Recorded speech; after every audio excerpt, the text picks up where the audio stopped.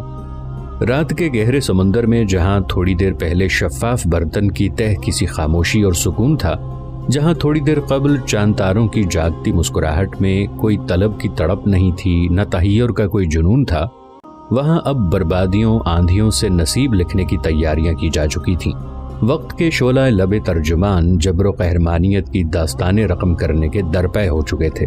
ڈھلتی رات اپنے دامن میں گھمبیر پاتال کی گہری خوفناکیاں سمیٹنے لگی تھی۔ خدا کی خدائی میں بشارتوں کی منتظر ہر شے کے اندر ایک ہلچل اور امید و امنگ برپا ہونے کے قریب تھی۔ فصیل کے محافظوں نے سب سے پہلے دائیں جانب سے اپنی کارروائی کی ابتدا کی اور وہ زندگی کی تڑپ میں بھرپور وحشی اور لا انتہا جذبوں کی طرح آگے بڑھے تھے۔ ان کی راہ روکنے کے لیے عالم اسلام کا رجل عظیم قیم الدولہ ان کے سامنے تھا۔ حملہ آور ہونے میں قیم الدولہ نے پہل کر دی اور وہ ان پر اندھیری رات میں ازل کے خوفناک عناصر کے بھیانک کھنڈرات میں سنسناتی مرگ کی دہلیز پر لبیک کہتے ہوئے اترنے والے سرفروشوں، صف شکنوں اور محیب فضاؤں میں وطن کی تقدیر سنوارتی برق سی کونتی شمشیروں کی طرح حملہ آور ہوا تھا۔ قیم الدولہ کے ساتھ ہی ساتھ بائیں جانب سے ارسلان نے بھی اپنے کام کی ابتدا کر دی تھی اور اس نے اس امر کا انتظار نہیں کیا تھا کہ دشمن آگے بڑھ کر اس پر حملہ آور ہو، اس کے بعد وہ جوابی کارروائی کرے، بلکہ وہ خود آگے بڑھا اور بائیں جانب کے محافظوں پر اس طرح حملہ آور ہوا جیسے اپنے شعور میں مست گھنی چھاؤں میں کڑی دھوپ کی اذیت اترتی ہے، جیسے فضاؤں میں بکھرے نشیلے خوابوں میں اپنے موجوں کی جوانی میں پیچ و تاب کھاتے طوفانوں کا منہ زور شباب داخل ہوتا ہے، جیسے قوم کی تقدیر بدلنے والا کوئی پرتو ذل سائقہ بردار بن کر خونفشانی تلوار سے وحشتوں کے غبار تک کی گرہیں کاٹ دینے کا عزم کر لیتا ہے۔ فصیل کے نصرانی محافظ اب پوری طرح سے قیم الدولہ اور ارسلان اور ان کے سپاہیوں سے الجھ گئے تھے۔ فصیل کے اوپر گھمسان کا رن پڑ گیا تھا۔ تھوڑی ہی دیر کی جنگ کے بعد قیم الدولہ نے دائیں جانب سے اور ارسلان نے بائیں جانب سے ان گنت محافظوں کا خاتمہ کرتے ہوئے فصیل کے ایک خاصے بڑے حصے پر قبضہ کر لیا تھا۔ اس دوران الرہا شہر کے اندر ایک انقلاب برپا ہوا۔ کلیپس اپنے دیگر سالاروں کو حرکت میں لایا اور لشکر کے 3 حصے بڑی تیزی سے سیڑھیاں چڑھتے ہوئے فصیل کی طرف لپکنے لگے تھے۔ ایک حصہ قیم الدولہ کی طرف گیا تھا، دوسرا ارسلان کی طرف اور تیسرا حصہ ان کے درمیانے حصے کی طرف بڑھا۔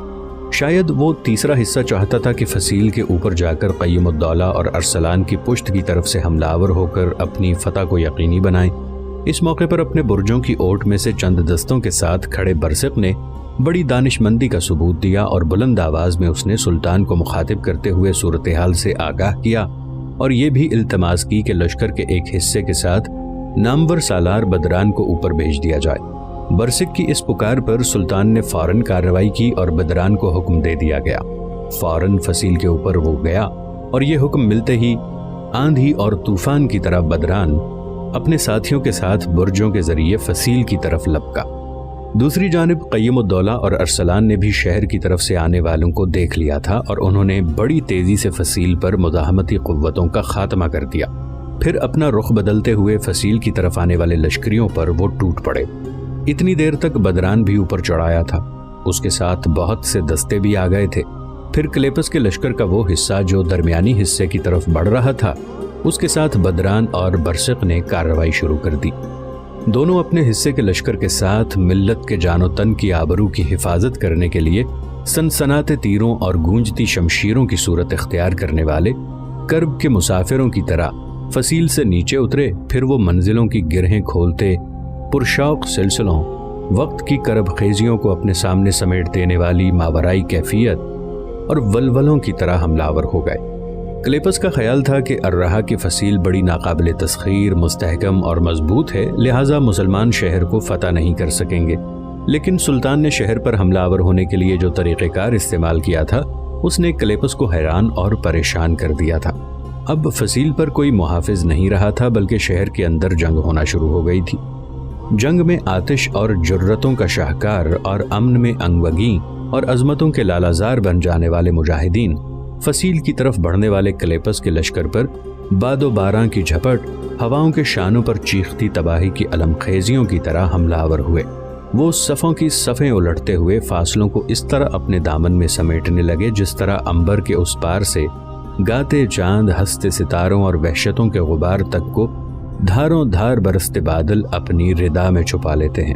تھوڑی دیر کی جنگ کے بعد قیم الدولہ، ارسلان، بدران اور برسق نے کلیپس کے سارے لشکریوں کو فصیل کی سیڑھیوں سے نیچے اتار کر پیچھے دھکیل دیا تھا۔ اس موقع پر برسق اور بدران نے بڑی دانش مندی کا ثبوت دیا۔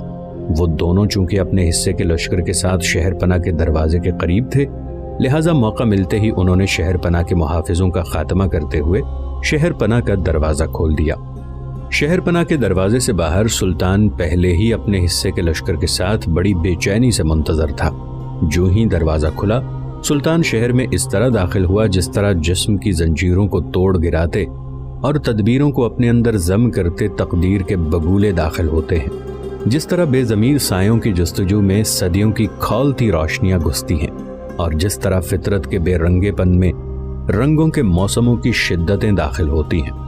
سلطان کے اپنے حصے کے لشکر کے ساتھ شہر میں داخل ہونے کے بعد ایک بار پھر گھمسان کا رن پڑا۔ رات کی گہری جھیل میں لالا صحرائی سی سرفرازیاں، دشت تنہائی میں بے نام اور بے عنوان قصے اور شبستانوں کے تصورات میں ناآشنائی کے سربند حروف رقص کر اٹھے تھے۔ تھوڑی ہی دیر کی جنگ کے بعد کلیپس کے لشکر کو بدترین شکست ہوئی۔ لشکر کا ایک حصہ قیدی بنا لیا گیا تھا۔ قیدیوں میں خود الرہا کا حکمران کلیپس بھی شامل تھا۔ شہر پر مکمل کنٹرول حاصل کرنے تک فجر کی نماز کا وقت ہو گیا تھا۔ سلطان نے اپنے لشکر کے ساتھ باری باری شہر کے اندر ہی نماز ادا کی۔ پھر سلطان نے ایک کھلے میدان میں، جہاں وہ اپنے لشکر کے ساتھ پڑاؤ کر چکا تھا، جنگ کے دوران قید ہونے والوں کو اپنے سامنے پیش کرنے کا حکم دیا۔ جنگ کے دوران کلیپس کے جن مسلح جوانوں نے مزاحمت کی تھی ان کا تو مکمل طور پر صفایا کر دیا گیا تھا، تاہم کلیپس اور اس کے چند سرکردہ سالاروں کو زندہ گرفتار کر لیا گیا تھا اور انہیں ہی سلطان کے سامنے پیش کر دیا گیا۔ سلطان سے جب کلیپس کا تعارف کرایا گیا تب سلطان کلیپس کے سامنے آن کھڑا ہوا۔ کلیپس کی گردن جھکی ہوئی تھی۔ سلطان ملک شاہ سلجوقی کے چہرے پر عجیب سی مسکراہٹ نمودار ہوئی۔ پھر کلیپس کو مخاطب کرتے ہوئے وہ کہہ رہا تھا، آج تو میرے سامنے کس بے بسی اور اعضاء و جوارح سے محروم درندے کی طرح لاچار کھڑا ہے، جبکہ تو الرہا شہر کے اطراف میں ہمیشہ مسلمانوں پر مظالم کرتا رہا ہے۔ تو نے ہمیشہ اپنے ہمسائے مسلمانوں پر تہ در تہ تاریکیوں کے منہ پھاڑے درندے کی طرح دیکھا۔ تمہاری آنکھوں کے سامنے تمہارے دروازے دہلیز پر مسلمانوں پر مظالم ہوتے رہے، ان پر ستم ہوتا رہا، لیکن تم نے آنکھیں بند کیے رکھی۔ یہ نہ سوچا کہ تمہارے اس ظلم کا کوئی انتقام بھی لے سکتا ہے، تمہارے اس ستم کا کوئی یوم حساب بھی آ سکتا ہے۔ کلیپس، تو نے اپنی طاقت اور قوت کے اوج پر کھڑے ہو کر صرف اس سمت دیکھ کر جہاں تمہیں فتح اور نصرت کے گیت سنائی دیتے تھے، تو نے کبھی اس سمت نہ دیکھا جہاں تمہارے لیے تباہی اور انتقام کے کھیت بڑی تیزی سے پرورش پا رہے تھے۔ تم نے مسلمانوں کے خلاف مظالم اور کارروائیوں کو ہی اپنے جذبوں کی گندی خواہش، اپنی تاریک آدرش بنائے رکھا۔ تو نے کبھی یہ نہ سوچا، کبھی خواہش بے ثمر بھی ہو جاتی ہے، فخر و تکبر کے آلات اچانک بجھ جاتے ہیں اور ساعتیں بڑی تیزی سے فاصلوں میں ڈھل جاتی ہیں۔ دیکھ، آج تو اپنی حالت کا جائزہ لے۔ تیری سوچوں کے ستارے ڈوب چکے ہیں، تیرے تخیل کے نقش و نگار مٹ چکے ہیں، صبح درخشاں سی تیری امیدیں خاک ہو چکی ہیں۔ میں دیکھتا ہوں تیری نگاہوں میں صرف تھکن کے آثار باقی ہیں۔ کلیپس، تو نے اپنے حد تعینات کو فراموش کیا، مقدارات کی حدود کو بھلا کر بے نور وحشتوں کے رخ کے پیچھے بھاگتے ہوئے تو نے وقت کائنات کو بے حمیت کرنے کی کوشش کی۔ اب دیکھ، تیرے چہرے کے وسوسوں کی پرچھائیاں ناچ رہی ہیں، تیرے دل میں الجھی سوچیں بھری ہوئی ہیں، تیری آنکھوں میں تفکرات کی سلیبیں نصب ہیں۔ تو نے مسلمانوں کی طاقت سے بے فکر ہو کر صرف اپنی آنکھوں کے سمندر میں اپنی بہتری اور بھلائی کے خواب دیکھے، مگر یاد رکھنا، سارے حروف گلاب نہیں بن جاتے، سارے الفاظ چراغ نہیں بنتے۔ تیری بے موقع بدتمیزی اور خودسری اور تیری بخت و اتفاق کے خلاف درست مزاجی نے تجھے یہ دن دکھایا، اور دیکھ آج تیری شجاعت تیری فضیلت کا باعث نہ بن سکی۔ میں چاہتا تو تجھے الرہا کی حکومت سے محروم کر سکتا تھا، تیرا سر کاٹ سکتا تھا، لیکن تجھے میں نے کئی بار تنبیہ کی، تیرے خلاف مجھے بے شمار مسلمانوں کی طرف سے شکایات موصول ہوئیں کہ تو مسلمانوں پر مظالم ڈھائے ہوئے ہے۔ ان کے مال و اموال کو چھینتا ہے، ان کے وسائل کو تباہ کرتا ہے، ان کے لیے مسائل کھڑے کرتا ہے، لیکن میری کوئی بھی تنبیہ تجھ پر کارگر نہ ہوئی، اور آخر کار میں تجھ پر ضرب لگانے کے لیے اٹھ کھڑا ہوا، اور اس ضرب کے نتیجے میں تو ذرا اپنی حالت کا جائزہ لے۔ کلیپس چپ چاپ کھڑا رہا، کچھ نہ بولا۔ اس کے سالار بھی اس کے دائیں بائیں گردنیں جھکائے بے بسی اور لاچارگی کے عالم میں کھڑے تھے۔ سلطان کے چہرے پر پھر مسکراہٹ پیدا ہوئی۔ کلیپس کو مخاطب کر کے کہنے لگا، کلیپس، تیری خاموشی، تیرے دائیں بائیں تیرے سالاروں کی جھکی ہوئی گردنیں اس بات کی غمازی کرتی ہیں کہ تو اپنے دور کا چھٹا ہوا اوباش اور غیر ذمہ دار حکمران ہے، لہٰذا تمہاری بدعمالیوں کی وجہ سے تمہیں زندہ رہنے کا کوئی حق نہیں ہے، اس لیے کہ خداوند قدوس کی یہ زمین تجھ جیسے لوگوں کی بدعمالیوں کا بوجھ اٹھانے کے لیے نہیں سجائی گئی۔ اس کے ساتھ ہی سلطان نے اپنے چند مسلح جوانوں کو مخصوص اشارہ کیا، جس کے جواب میں کلیپس اور اس کے سالاروں کا خاتمہ کر دیا گیا۔ اب سلطان اپنے سالاروں اور لشکریوں کے ساتھ الرحا شہر کا نظم و نسق درست کرنے لگا تھا۔ جنگ کے دوران شہر کے جس حصے کو نقصان پہنچا تھا، اس کی تعمیر و ترقی پر تیزی سے کام ہونے لگا۔ زوبا انطاکیہ میں اپنی خوابگاہ میں بیٹھی گہری سوچوں میں غرق تھی۔ کبھی وہ اپنے بالوں میں ہاتھ پھیرتی، کبھی دونوں ہاتھوں کو ملا کر چہرے پر پھیر لیتی، اور یہ ساری حرکتیں اس کی پریشانی اور ذہنی دباؤ کو ظاہر کرتی تھیں۔ پھر سر کو جھٹکتے ہوئے وہ اپنی جگہ سے اٹھ کھڑی ہوئی۔ کمرے سے باہر نکل کر وہ مدور اور ستونوں والی غلام گردش میں آئی اور چند قدم آگے بڑھی تو سامنے کی طرف سے غریاد آتی دکھائی دی۔ غریاد کو دیکھتے ہی زوبا اپنی جگہ پر رک گئی۔ غریاد جب اس کے قریب آئی تب انتہائی پریشانی اور فکر مندی میں اسے مخاطب کرتے ہوئے زوبا بول پڑی، بہن، کب تک ہم اس جہنم سے نکلیں گے؟ تم کئی روز سے مجھے ٹال رہی ہو کہ آج ہم نیشا پور کی طرف روانہ ہوتے ہیں، کل ہوتے ہیں، لیکن ہماری روانگی میں تو اتنے دن گزر گئے ہیں اور اب یہاں سے روانہ ہونے کے دور دور تک کوئی آثار نہیں ہے۔ دیکھو بہن، مجھے ٹالنے کی کوشش نہ کرو، اصل وجہ بتاؤ کیا ہے، کیونکہ ہم یہاں سے جا رہے ہیں۔ اس سلسلے میں جب میں ابا سے بات کرتی ہوں وہ بھی تمہاری طرح جواب دیتے ہیں، اماں سے پوچھتی ہوں تو ان کا جواب بھی وہی ہوتا ہے جو تم اور ابا دیتے ہو، اور جب بھائی سے بات کرتی ہوں تو وہ کہتے ہیں کہ بابا جیسے کریں گے وہی فیصلہ ہوگا۔ مجھے کم از کم حقیقت سے تو آگاہ کرو کہ معاملہ کیا ہے، تاکہ میں کم از کم ذہنی طور پر اپنے آپ کو مطمئن اور آسودہ رکھنے کی کوشش کروں۔ غریاد آگے بڑھی۔ بڑے پیارے انداز میں اس نے زوبا کو اپنے ساتھ لپٹا لیا۔ کچھ کہنا چاہتی تھی کہ علیحدہ ہوتے ہوئے زوبا پھر بول پڑی، اب پھر مجھے ٹالنے کی کوشش نہ کرنا۔ اگر امیر ارسلان ہمارے نیشا پور جانے کے لیے اور حویلی میں قیام کرنے پر رضامند نہیں تب بھی مجھے بتا دو۔ اگر وہ ایسا نہیں چاہتے تب بھی نیشا پور ضرور جاؤں گی۔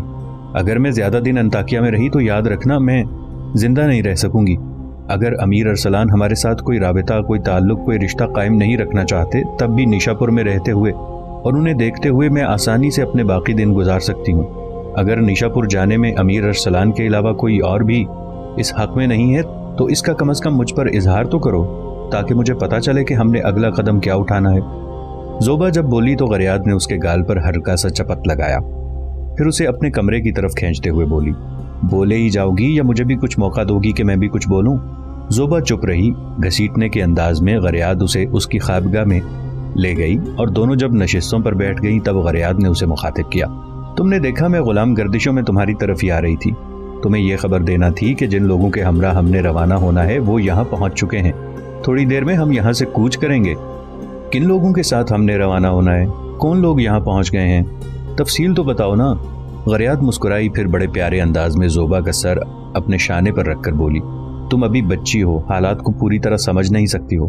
بس تم تو یہ ارادہ کر رہی تھی کہ میں، تم، بابا اور ماں فی الفور یہاں سے نیشا پور کی طرف روانہ ہو جائیں۔ ایسا ممکن نہیں تھا۔ دیکھو تمہارے باپ نے امر موسیٰ کو تمہارے پیچھے لگایا ہوا تھا۔ امر موسیٰ دنیا کا مانا ہوا دہشت گرد ہے۔ اگر ہم تینوں تمہیں یہاں سے ساتھ لے کر نیشا پور کی طرف روانہ ہوتے تو یاد رکھنا، امر موسیٰ کے آدمی جو ادھر ادھر پھیلے ہوئے ہیں وہ ہماری روانگی کی اطلاع پا کر امر موسیٰ کو خبر کر دیں گے، اور امر موسیٰ کبھی یہ پسند نہیں کرے گا کہ تم انطاکیہ سے محفوظ یعنی مسلمانوں کے پاس نیشا پور پہنچ جاؤ۔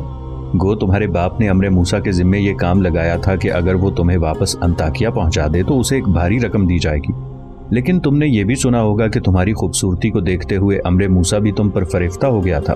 اب جب کہ تمہارا باپ انطاکیہ کی حکومت سے محروم ہونے کے بعد نہ جانے کہاں روپوشی کی زندگی بسر کر رہا ہے تو امر موسیٰ منمانی کر سکتا ہے، وہ تمہیں اٹھوا کر اپنے حرم میں داخل کر سکتا ہے۔